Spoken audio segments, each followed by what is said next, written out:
Salut à tous, épisode 5 avec les Chicago Bulls. Pourquoi est-ce que je parle du jour d'après? Parce que on est sorti d'un exploit absolu, voire épisode 4, sur lequel je vais faire un bref retour là, et il va falloir arriver à trouver le moyen de se remobiliser, je dirais, et de se refocaliser sur nos vrais objectifs. Voilà, on va en reparler. Juste après la bannière dans le United Center. Ok, retour très bref sur déjà une saison régulière précédente à 51-31 et des playoffs incroyables, des playoffs qui ont commencé par une opposition face aux Raptors qui n'était pas non plus l'équipe qu'on craignait le plus, évidemment. Ça a été, voilà, comme je vous le disais, plutôt maîtrisé, je dirais. Et par contre, ce qui relève de l'exploit absolu, c'est les Sixers en demi, où là, ça s'est joué quand même sur bien peu de choses, parce qu'il y avait eu comme ça Satoransky qui arrache comme ça la prolongation au match 1. Derrière, on arrive à revenir avec des shoots extérieurs, une réussite par moments hallucinante, voire même insolente. Voir les paniers de Lavin, de Chris Dunn. Et au match 7 également, on sauve comme ça la prolongation et après on s'impose sur un shoot juste incroyable. Voilà, Chris Dunn qui permet comme ça de s'imposer face aux Sixers en demi-finale de conférence Est. Et c'est vrai que de là, je me suis pris au jeu et je me suis dit c'est pas possible. On va voir jusqu'où ça peut aller l'histoire. Même si on sait que Milwaukee c'est injouable. C'est injouable, mais en fait, s'il y a moyen, t'es dit voilà. Et c'est comme ça qu'on va, au final, s'apercevoir qu'il y a des solutions face aux Bucks, malgré Antetokounmpo qui était sur deux posters là, comme ça, encore un autre, deux posters signés Zach Lavine, et puis aussi encore un peu d'insolence comme ça au shoot qui vous avait permis de les battre au match 7 seulement. C'était excessivement serré avant ensuite de rencontrer les Rockets. On s'était entraîné dans un épisode précédent à jouer contre les Rockets avec ces Bulls là. J'avais pas du tout la finale NBA en tête, pour être franc, mais j'avais voulu voir un peu ce que ça donnait et puis on avait vu qu'on était compétitif face à ces Houston Rockets. Alors, j'essaie toujours de prendre du recul parfois sur le jeu là et d'essayer de comprendre en fait ce qui peut faire que et en quoi est-ce que certaines choses peuvent s'expliquer ou pas. En l'occurrence là, pour ce qui est des Bulls qui tapent les Rockets en 7, en 7, c'était loin d'être évident. Bah, déjà, je dirais que mon small ball en fin de match avec respectivement Dunn et, et le jeune Kobe White qui aura le shoot de la gagne. C'est lui qui plante le 3 points de la gagne en finale NBA au 7ème match, excusez du peu. Cette association Dunn-White sur les extérieurs Westbrook-Harden, plutôt Harden et Westbrook respectivement, aura été une clé du succès, parce que du coup je décale Lavine en 3, et Lavine il est mal défendu en 3 par les Rockets. Et donc déjà ça a été un point juste important, parce qu'on n'avait pas Mark Cannon pour la fin des playoffs. En plus, quand on s'en est sorti avec Daniel Gafford. Donc, bon, et après, solidité de tous les autres, un énorme Tadeusz Young, évidemment, qui aura peut-être apporté beaucoup plus que ce qu'on voit actuellement là du côté des Bulls, où c'est la Bérésina.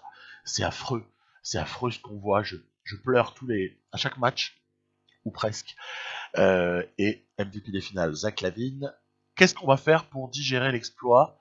Parce que, mine de rien, il y a cet été qui suit l'été 2020. Qu'est-ce qu'on va bien pouvoir envisager? Alors, c'est ce que je vous propose dans cet épisode. On a, de manière assez classique, le début qui va se dérouler avec les retraites, ainsi que le coaching staff qui parfois prend la retraite, parfois on l'autorise pas. Il y aura des réunions de ligue, du réalignement. Bref, on change rien pour le moment aux réunions de ligue. La loterie, elle nous concerne évidemment pas. Le choix des boules sera très très très lointain à la fin du premier tour. Les Kings avaient profité d'une chance totale, je vous l'ai déjà montré dans un épisode précédent.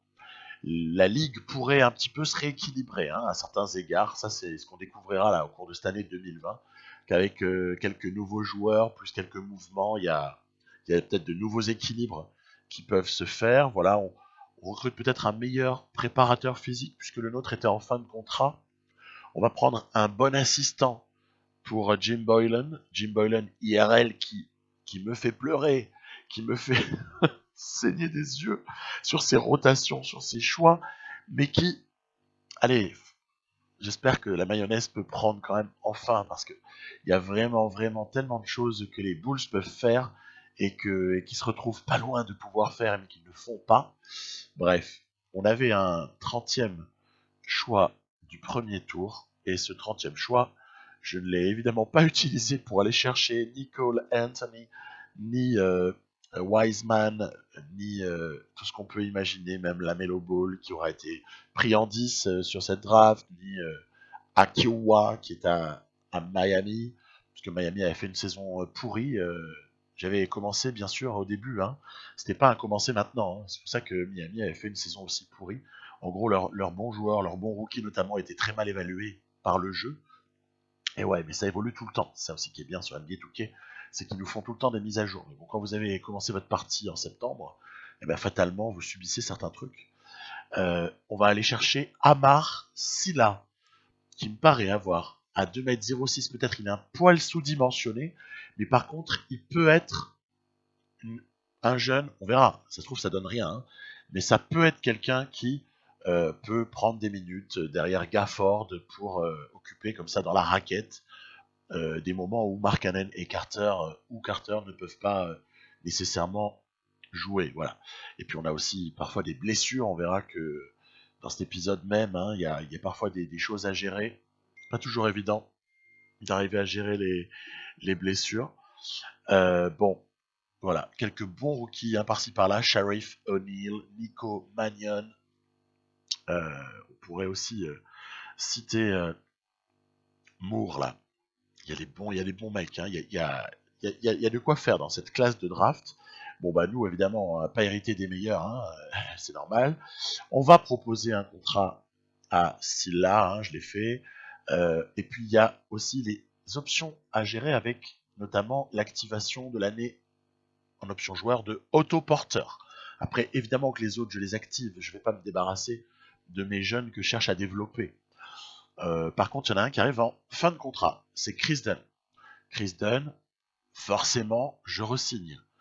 Non seulement parce que je l'aime bien, mais surtout parce qu'il a eu un rôle, c'est pour ça que je vous ai montré en petit résumé de ce qui s'était passé en playoff en fin d'année précédente. C'est invraisemblable de ne pas reprendre Chris Dunn vu le rôle qu'il a pu avoir. Ok, on est au stade où en fait pas mal de postes sont occupés. On n'a pas grand chose à changer à cette équipe. En tout cas, si on veut pas faire des trades, il n'y a pas grand chose à modifier. Vous avez Markkanen qui récupère peu à peu de sa blessure qu'il avait privé de la fin des playoffs. Il faut s'attendre à une régression pour Tadeusz Young, mais à mon avis une régression qui sera tout à fait acceptable. Donc je conserve, je cherche pas du tout de trade pour mes vétérans dans ces cas-là. Je les laisse aller au bout de leur contrat au minimum. Il y a voilà, pas mal de free agents, mais pour nous, regardez, j'ai fait un test sur Tristan Thompson. J'ai fait un test, on n'a que 4,87 à proposer à la free agency. Donc autant dire, on n'a rien à donner à aucun free agent vraiment digne de ce nom. Du coup, je vais me contenter déjà de proposer la prolongation pour Chris Dunn. Déjà, je peux pas aller au-dessus d'un certain seuil. Je vais déjà lui proposer, voilà, comme ça, 4 années avec une option joueur. Et on va comme ça s'assurer sa présence. Voilà. Après, il y a toujours, vous savez, ce petit bug là. Le bug qui saoule, le bug de la qualifying qui est automatiquement accepté par le joueur alors qu'il avait accepté votre offre. Bon, écoutez, c'est pas grave, il faudra juste s'occuper peut-être de prolonger Dunn l'année qui suivra, mais je pense pas non plus qu'il y ait 29 équipes qui cherchent à nous piquer Chris Dunn, faut être franc. Donc c'est pas très très inquiétant. J'ai mon effectif qui est là. Il y a eu des protections, il y a eu des progressions, pardon. On voit Kobe White qui sera titulaire. Il sera titulaire. Il en a encore sous la semelle, mais il a déjà bien progressé. Exactement Voilà, hein, il y a beaucoup de gens qui progressent un petit peu. Zach LaVine passe à 86, c'est pas mal, hein, c'est pas mal 86. Euh, il va pas encore énormément progresser, il a 25 ans, mais c'est pas grave. En l'état déjà, il est juste énorme. Donc il n'y a pas non plus besoin que Zach LaVine monte à 95, hein, ce serait abusé. On continue à regarder. Autoporteur se stabilise. Hutchison et Mikaliuk ont légèrement progressé. C'est plus intéressant pour Hutchison, puisque lui, je le fais jouer, alors que Mikaliuk, pas encore vraiment de temps de jeu. Hein. Il est encore pour moi un peu loin de pouvoir en avoir. Mark Cannon n'a pas beaucoup progressé. Thad Young n'a pas régressé. C'est une nouvelle assez bonne. En revanche, il y en a un qui a énormément progressé, c'est Luke Cornett. Luke Cornett, je sais pas quoi en faire, alors que Felicio, on voit, est dans sa dernière année de contrat. Mais moi, la carte que je veux privilégier, comme beaucoup d'entre nous, hein, si j'ai Chicago, c'est Wendell Carter Jr. Il y a tout à miser sur ce joueur-là, qui a déjà la stature d'un titulaire, en tout cas d'un titulaire aux Bulls. Bon, donc à partir de là, Felicio, il jouera pas, on le laisse sa dernière année, et puis il va falloir s'organiser autour. Voilà. Donc, je vais faire de l'arrière polyvalent pour Zach LaVine, puisque il est mon franchise player, il est mon joueur principal. Je ne veux pas cheater les choses en mettant du potentiel inexploité, mais en tout cas, je vais donc privilégier dans un premier temps LaVine, et évidemment, je vais aussi donner des qualités athlétiques à Larry Markkanen, qui en manque. Donc, si on veut l'emmener vers ce qui peut être un destin génial pour lui, c'est du très bon Porzingis, potentiellement. Il ne faut pas se gêner. Après, Zach LaVine veut re-signer dans la foulée de son titre de MVP des Finals. Donc, moi, je dis oui, bien sûr, je m'en fiche, je lui donne de l'argent. Il y a un moment, il faut être un peu en accord avec la partie. On vient quand même de gagner un titre NBA, le mec veut re-signer, je lui propose 3 années quasiment au max. Parce que il paraît qu'il les mérite, mais juste 100 fois. Voilà. Ce qui nous fait une petite augmentation. Encore 5 années de contrat pour Zach LaVine. Et tout va bien. Zach LaVine, un Bulls pour longtemps. Ok. On passe à la saison qui suit. La saison qui suit, on voit qu'on a un petit panel de matchs là qui démarrera juste après. Il faut remettre en place les choses. La préparation. Alors, vous savez que j'essaie plutôt de tenter par séquence on va dire du relative small ball quand je mets Mark Cannon en poste 5 hein, par séquence. Parce que je crois que dans la NBA actuelle, Mark Cannon peut être amené à évoluer parfois au poste 5. Évidemment, il y a Carter Jr., donc fatalement, il va pas faire tout son match au poste 5, Mark Cannon. Mais il n'empêche que je crois que c'est assez logique de penser à cette évolution-là. Du coup, pour l'instant, en début de saison, je squeeze Daniel Gafford. Je le squeeze. Ces minutes arriveront plus tard parce que on est quand même loin d'avoir la certitude déjà d'avoir aucune blessure ni rien. Kobe White démarre. Voilà, ça c'est très important. Kobe White, donc Zach LaVine, autoporteur, Mark Cannon et Carter avec un autoporteur qui est dans sa dernière année de contrat fatalement puisqu'il a pris son option joueur. Et on va pas révolutionner tout ce qu'on faisait déjà, puisque ça s'était quand même plutôt pas mal passé. Je vais juste regarder s'il y a peut-être une modification voilà, au niveau du style de jeu. Hein. On va rester en équilibré, parce que c'est ce qui paraît le moins mauvais. Et puis après, le mentorat, voilà, toujours pareil, on a des petits mentorats à distribuer, notamment voilà, Thaddeus Young, qui va s'occuper de Mark Cannon, c'est très dans l'esprit de ce que je veux faire. Otto Porter, qui modérément peut peut-être apporter à Hutchison, ça commencerait presque à être un vétéran, mais pas vraiment. Pour Dunn et White, Dunn est trop jeune, mais je n'ai pas en fait de vétérans. J'ai pas ce luxe-là dans cette équipe que de pouvoir avoir des vétérans qui apportent vraiment. Et de ce fait, je suis obligé de bricoler. Je suis obligé de me débrouiller comme je peux par rapport à ce mentorat qui n'est pas aussi abouti que dans d'autres équipes. Voilà. Mais ça viendra avec le temps puisqu'on aura un peu de libération de place dans l'effectif qui va intervenir notamment à l'été 2021. Donc ça commence, c'est intéressant de jouer pour une fois Dallas. On va donc démarrer cette saison du côté des Mavs avec Markkanen contre la meilleure image de ce qu'il pourrait devenir, en tout cas dans le jeu, Porzingis. En tout cas, moi, si Markkanen devient un Porzingis à 87-88, je signe tout de suite, sans réfléchir. Voilà, ouf, celui-là il fallait le passer. Encore des dunks assez stratosphériques de la part de Zach Lavine. Je crois que c'est dans le début de match où Porzingis il est chaud. Porzingis est plus chaud que Doncic sur ce tout début. Il y a une petite prise à deux parfois. On en profite pour ressortir. Ouf, pris un contre. Un contre qui faisait un petit peu mal sur ce coup-là. Attention, swish pour Finney Smith, hein, c'est ça, c'était Finney Smith Hardaway. Je sais pas de nom. Toujours est-il que on est au contact. On a plutôt jusque là, bah oui, il fallait le dire, pas mal défendu sur Doncic. Évidemment, c'est le moment où on se prend un panier. C'est fatal, mais c'est pas grave, on se prend un petit panier. Sur la pénétration, par contre, ils ont un peu du mal à nous défendre. Et en fait, surtout que les Mavs, ils sont victimes de leur manque global de qualité athlétique. C'est-à-dire que vous avez le talent en fait de Doncic qu'on voit actuellement à NBA, le talent extrême de Doncic qui ne se ressent pas autant que ce qu'on peut le connaître. Puisque les Mavs font un super début de saison 2019-2020. Mais pourquoi? Principalement parce qu'à mon avis, dans NBA 2K, vous savez, à part Porzingis, Doncic, Powell, il est pas génialement servi par le jeu. Jalen Bronson, c'est une sorte de saloon. Marjanovic, hormis des séquences où il peut comme ça exister très très haut dans le ciel, il reste relativement inoffensif. Dylan Wright, c'est pareil, il est pas très très dangereux. Hardaway non plus. Du coup, en fait, c'est Dallas Mavericks.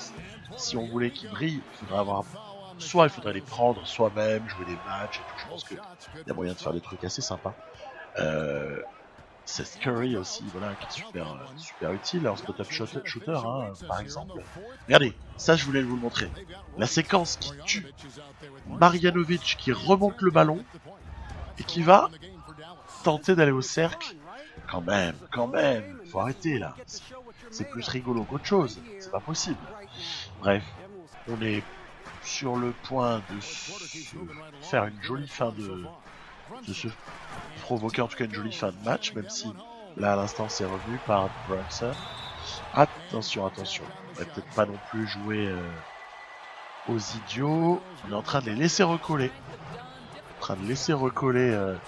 Cette équipe de Dallas. Alors je vais chercher un peu des fautes. Je vais montrer à l'instant. Chris Dunn est toujours capable de rentrer les lancers au moment où il le faut. C'est ça qui est pas mal. Derrière, pas une défense exceptionnelle. On va continuer à aller chercher quelques fautes. Cette fois-ci, c'est Zach Lavine qui va s'occuper de marquer les points. Et là, faute de Chris Dunn. Ouais, super, magnifique. Alors, vous savez, ces fameuses séquences là où on vous balance un lancer franc pour une faute, donc pas au ballon, et où les autres récupèrent la possession après avoir eu le droit de shooter une forme de lancer franc technique, en quelque sorte. Bon, ok. Va falloir donc défendre correctement sur l'action. Ouh! C'était pas loin, c'était pas loin. Si Porzingis le met celui-là, on n'est pas super bien. C'est le moins qu'on puisse dire. On n'est pas super bien du tout s'il le met. Donc on s'en sort pas mal. Ça termine un peu en hero ball, en shoot désespéré. Ok, c'est un premier match qui est pris, mais pas non plus d'une manière supra-autoritaire, ni méga convaincante. 3 sur 10 à 3 points, contre-attaque pas très efficace. Bon, on n'a pas régné, c'est le moins qu'on puisse dire. En tout cas, c'était moins bon qu'en playoff. C'était nettement moins bon qu'en playoff. Ok, je vous proposais encore d'autres matchs en ce début de saison. Vous savez que j'aime bien jouer les matchs au début. Après, j'avance un peu dans le calendrier. C'est un peu une habitude que j'ai. Voilà, donc Kobe White a fait un très bon match. Zach Lavine, ça ne surprendra pas grand monde. Et Markkanen a été relativement dégueulasse. pour vous parler de ceux dont on attend une contribution au scoring. Ensuite, match à domicile cette fois contre Miami. C'est là qu'il y a eu la montée de la banderole, hein, que je vous ai montré au moment de l'introduction.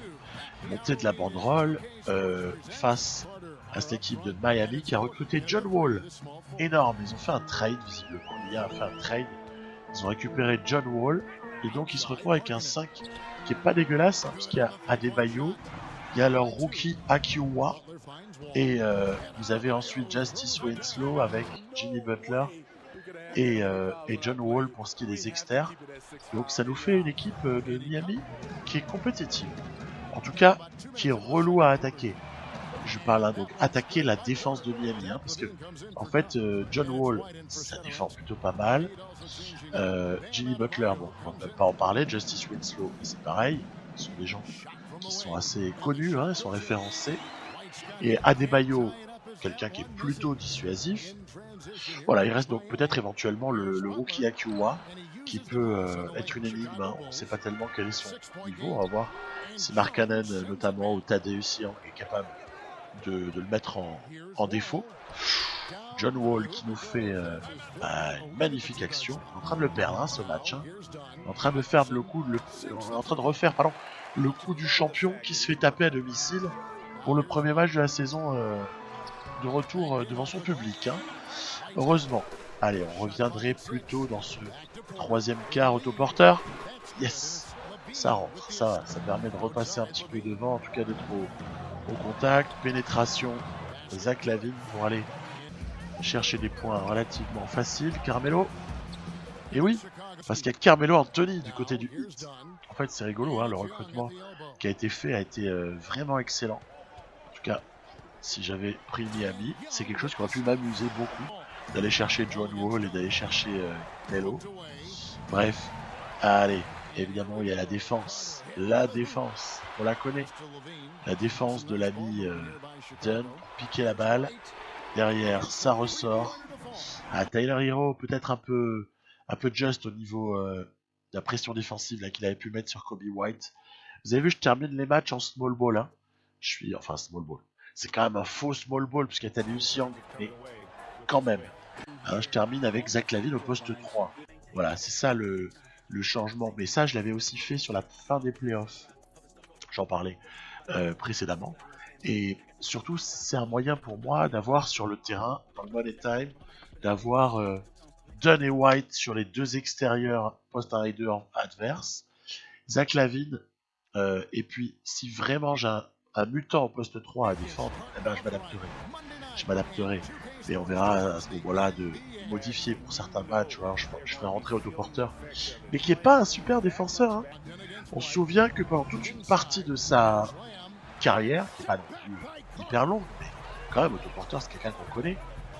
Pendant toute une partie de sa carrière, autoporteur était plutôt assimilé à un bon défenseur. Il faut savoir que là, dans la partie, autoporteur, c'est pas un super défenseur. Entre la note qu'il a et l'efficacité en défense qu'il peut avoir, ou la dissuasion, ou bien même la manière d'intimider les postes 3 adverses, il y a une vraie marge. Hein. Il y a une vraie marge. Donc, voilà. C'est peut-être un problème pour stopper les très gros postes 3 de la ligue. En tout cas, c'est ce qu'on verra. Hein. Ça demandera peut-être encore une fois des ajustements. Il va falloir réfléchir au moment où on rencontrera ces problèmes-là. Par contre, porte de Saloon en défense. Là. Merci Satoransky. Pourtant, ça m'énerve parce que c'est un bon défenseur, Thomas Satoransky, en réalité. Mais alors, dans le jeu, c'est un peu la souffrance. Hein. Ah, tiens, ils ont fait rentrer Bitadze. Très joli panier de Bitadze et Indiana Pacers. C'est une jolie équipe. Hein. Quand on regarde, hein, il y a les postes qui sont bien fournis. Hein. En tout cas, ça peut être dangereux. Ça peut être dangereux d'ailleurs de mener de 3 points avant la fin de ce quatrième quart-temps. Égalisation, bien évidemment, de qui de Chris Dunn, puisque les shoots dans le money time, quand il s'agit d'avoir un truc dans le pantalon, c'est sa spécialité. Derrière, on laisse un petit peu trop de champ à Oladipo. Yes, heureusement, on est sauvé par le 3 points. On est sauvé par l'adresse sur ce match.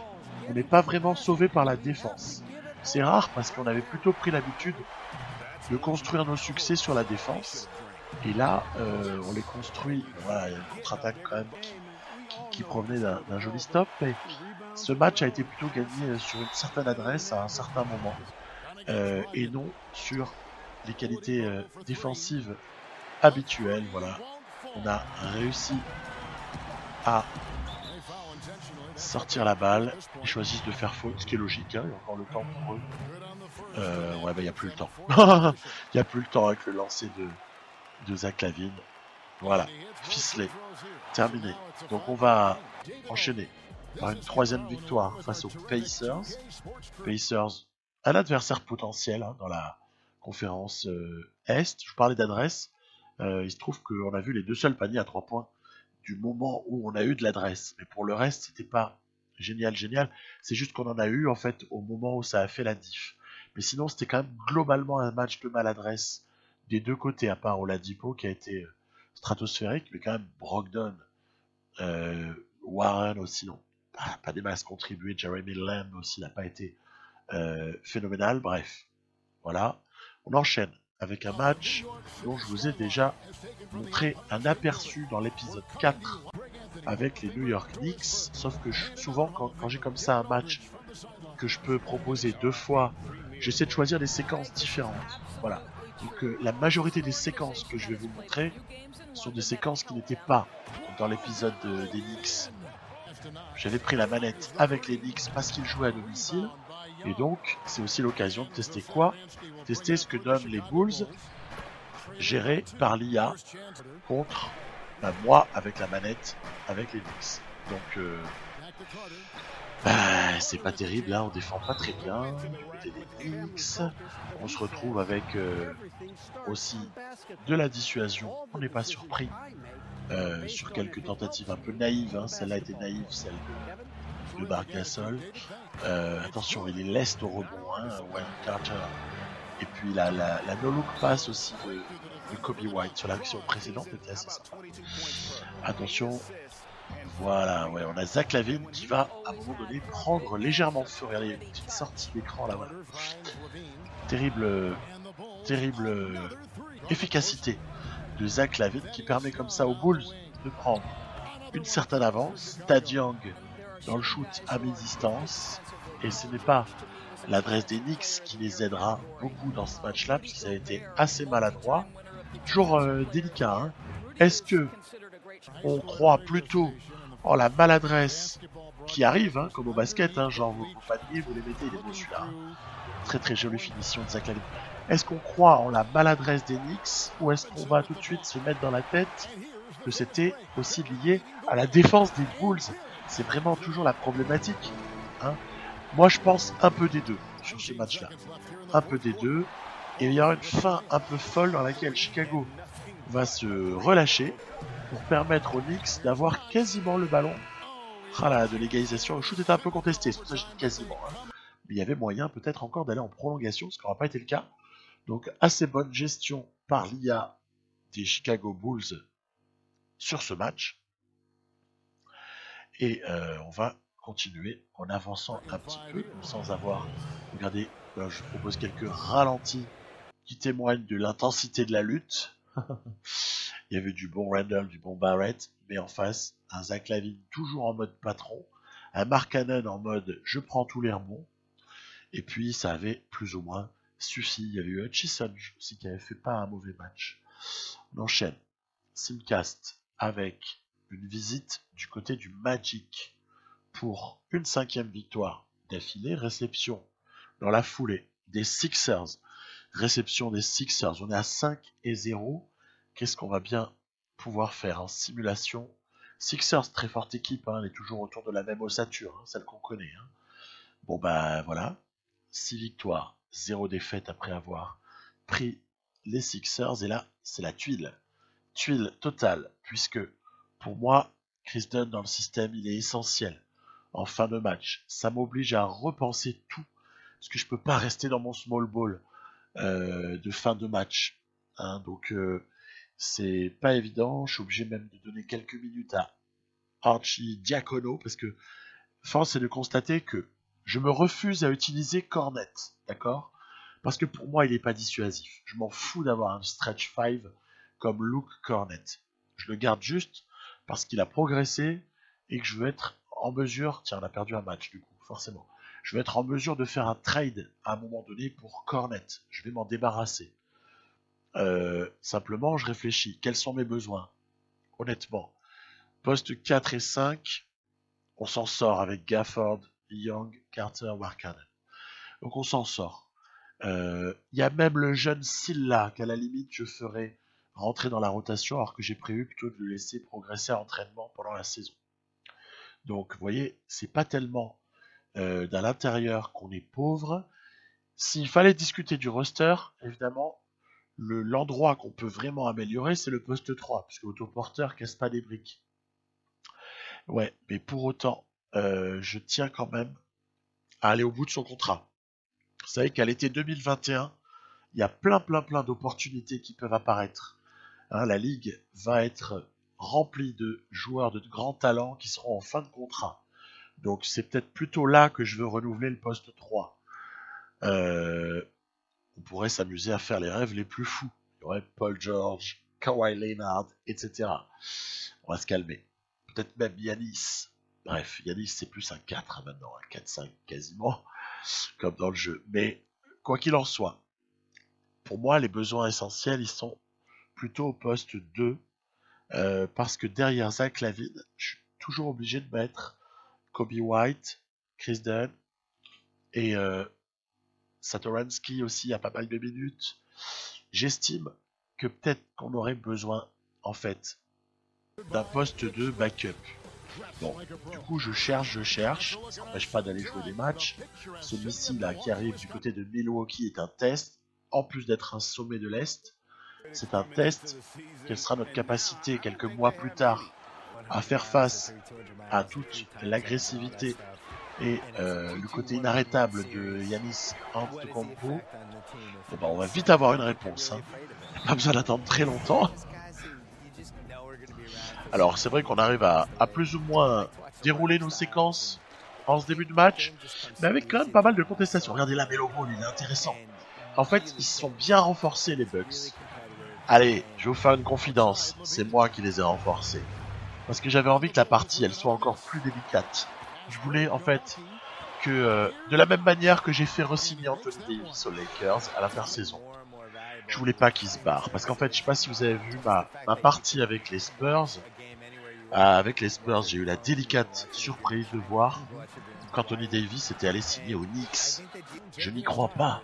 Je veux pas qu'on me fasse ça dans cette partie pour laquelle je passe beaucoup de temps et qu'on me gâche tout en fait en faisant des transferts bidons ou des signatures, en tout cas des recrutements d'agents libres un peu bidons à l'été. Du coup, j'ai quand même un peu orienté les choses. Les Bucks, je suis allé chercher quelque chose qui pouvait les aider. En fait, j'essaye à chaque fois de faire l'intersaison pour aider la franchise, surtout quand elle est forte avec un très bon joueur comme Yanis. Je me dis, il faut que ces mecs-là soient encore plus difficiles à battre. Et George Hill, c'est vraiment très fort. Du coup, ce que j'ai fait, c'est que je leur ai juste recruté Bismack Biyombo. Parce que pour moi, Brook Lopez, c'est dans un certain registre. Mais si on leur met un Biyombo, ballon perdu là par Satoransky, c'est relou ça. Super relou.